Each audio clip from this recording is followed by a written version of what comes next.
নমস্কার বন্ধুরা, পুপু রান্নাঘরে তোমাদের সকলকে অনেক অনেক স্বাগত। হাজির হয়ে গেছি আরও একটি রেসিপি নিয়ে। আজ আমি তোমাদের সাথে অনুষ্ঠান বাড়ির মতো পটল চিংড়ি করার রেসিপি শেয়ার করব। এই রেসিপি ফলো করে তোমরা সহজেই বাড়িতে বানিয়ে নিতে পারবে একেবারে অনুষ্ঠান বাড়ির মতো পটল চিংড়ি।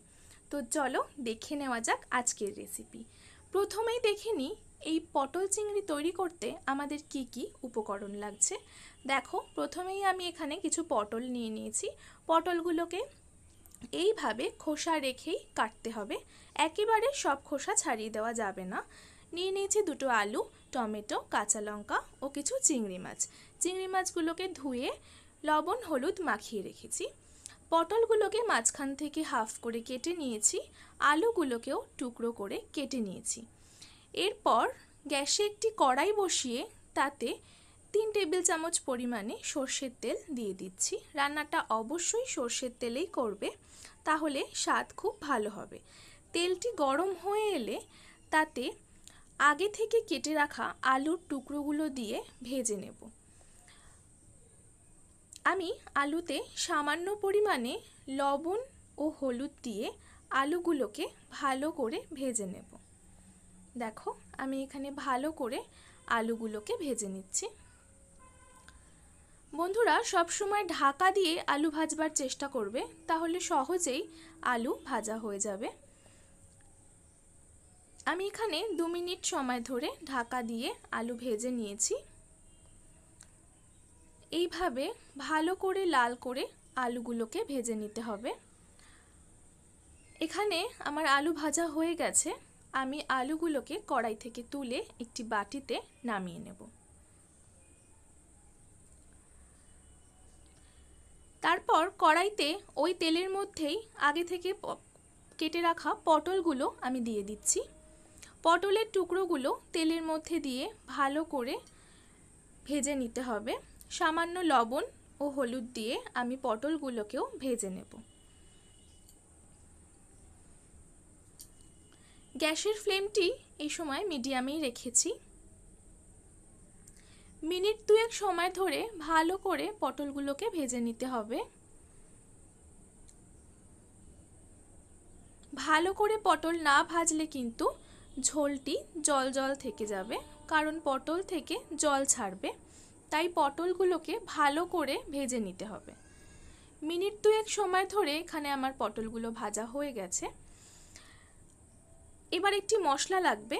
দেখো, তাই জন্য আমি এখানে মিডিয়াম সাইজের একটি পেঁয়াজ নিয়ে নিয়েছি, কাঁচা লঙ্কা নিয়েছি, কয়েক কোয়া রসুন, টমেটো ও আদা নিয়েছি। ঝালটি তোমরা তোমাদের পরিমাণ মতো ব্যবহার করবে। সামান্য একটু জল দিয়ে আমি এখানে একটি মশলার পেস্ট তৈরি করে নিয়েছি। দেখো, অপরদিকে এইদিকে কড়াইতে যে পটলগুলো ভেজে রেখেছি সেগুলো আমি একটি বাটিতে তুলে নেব। তারপর ওই তেলের মধ্যেই চিংড়ি মাছগুলো দিয়ে ভেজে নেব। খুব বেশি সময় ধরে চিংড়ি মাছ ভাজবার একেবারেই দরকার নেই, তাহলে কিন্তু চিংড়ি মাছগুলো শক্ত হয়ে যাবে। মিনিট 2 সময় ধরে চিংড়ি মাছগুলো আমি এখানে ভেজে নিয়েছি। চিংড়ি মাছ আমাদের এখানে ভাজা হয়ে গেছে, আমি একটি বাটিতে তুলে নিয়েছি। এরপর কড়াইতে ফোড়নে দিয়ে দেব একটি তেজপাতা, 3টি ফাটিয়ে নেওয়া এলাচ, দারচিনি, দিয়ে দিচ্ছি 2টো ফাটিয়ে নেওয়া শুকনো লঙ্কা আর সামান্য পরিমাণে গোটা জিরে। সমস্ত কিছু দিয়ে গ্যাসের ফ্লেমটিকে লো করে ফোড়নটিকে হালকা নাড়াচাড়া করে ফোড়ন থেকে সুন্দর গন্ধ বেরিয়ে এলে আমি এতে দিয়ে দিচ্ছি আগে থেকে তৈরি করে রাখা মশলার পেস্টটি। দেখো, মশলার পেস্টটি দেওয়ার পর দিয়ে দিচ্ছি স্বাদ অনুসারে লবণ, অল্প হলুদ, সামান্য পরিমাণে জিরে গুঁড়ো আর দিয়ে দেব কাশ্মীরি লঙ্কার গুঁড়ো। এতে কিন্তু রান্নাটি ঝাল হবে না, কিন্তু ঝোলে একটি সুন্দর রং আসবে। দেখো, মশলাটিকে ভালো করে নেড়েচেড়ে আমি কষিয়ে নেব।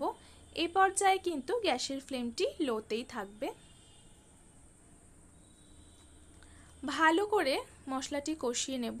দেখো, ততক্ষণ পর্যন্ত মশলাটি কষাতে হবে যতক্ষণ না মশলা থেকে তেল ছেড়ে আসবে। দেখো মশলা ভালো করে কষানো এখানে হয়ে গেছে।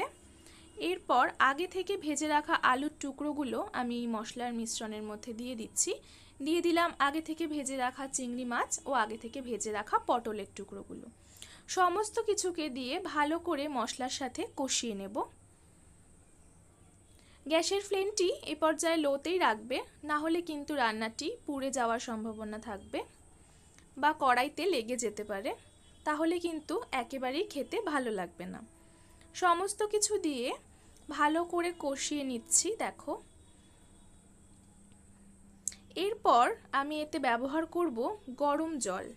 এখানে অবশ্যই গরম জলের ব্যবহার করবে, ঠান্ডা জলের ব্যবহার এখানে একেবারেই করা যাবে না। দেখো আমি গরম জল দিয়ে দিচ্ছি। রান্নাটি খুব বেশি ঝোলঝোলও হবে না, আবার একেবারে মাখা মাখাও হবে না, তাই পরিমাণ মতন জলের ব্যবহার এখানে করতে হবে। ভালো করে সমস্ত কিছুকে মিশিয়ে নিয়ে আমি ঝোলটিকে ফুটতে দেব। দেখো এখানে ঝোল ফুটে এসেছে।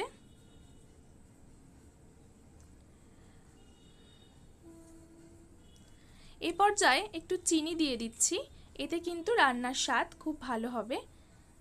চিনি দেওয়ার ফলে কিন্তু রান্নাটি একেবারেই মিষ্টি হবে না, সমস্ত মশলার একটি ব্যালেন্স তৈরি হবে। চিনি দিয়ে ভালো করে সমস্ত কিছুর সাথে মিশিয়ে নিচ্ছি। সবশেষে আমি দিয়ে দিচ্ছি সামান্য পরিমাণে গরম মশলা ও 2 টেবিল চামচ ঘি। অনুষ্ঠান বাড়ির মতন পটল চিংড়ির স্বাদ পেতে কিন্তু সবশেষে এই গরম মশলা ও ঘিয়ের ব্যবহার অবশ্যই করতে হবে। দেখো গরম মশলা ও ঘি সমস্ত কিছুর সাথে ভালো করে মিশিয়ে নিচ্ছি।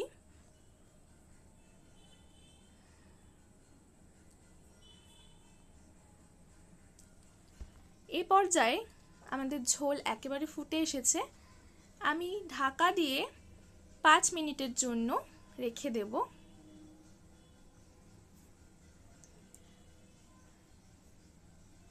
গ্যাসের ফ্লেমটি অফ করে ঢাকাটি খুলে নিচ্ছি। দেখো তৈরি হয়ে গেছে একেবারে অনুষ্ঠান বাড়ির মতন পটল চিংড়ি। আমি এখানে একটি বাটিতে তুলে নিয়েছি। এভাবেই রান্নাটি যদি করা হয় একেবারে অনুষ্ঠান বাড়ির মতো স্বাদ পাওয়া যাবে। কেমন লাগলো আজকের ভিডিওটি? ভালো লাগলে অবশ্যই একটি লাইক করে দেবেন। চ্যানেলটি সাবস্ক্রাইব করে পাশে থাকার অনুরোধ রইল। ভিডিওটি ভালো লাগলে বন্ধু ও পরিবারের সাথে অবশ্যই ভিডিওটি শেয়ার করবেন। হাজির হয়ে যাব আবারও এরকম অন্য কোনো নতুন রেসিপির সাথে। ততক্ষণ পর্যন্ত সবাই ভালো থাকবেন, সুস্থ থাকবেন। আজ বিদায় নিচ্ছি। ধন্যবাদ।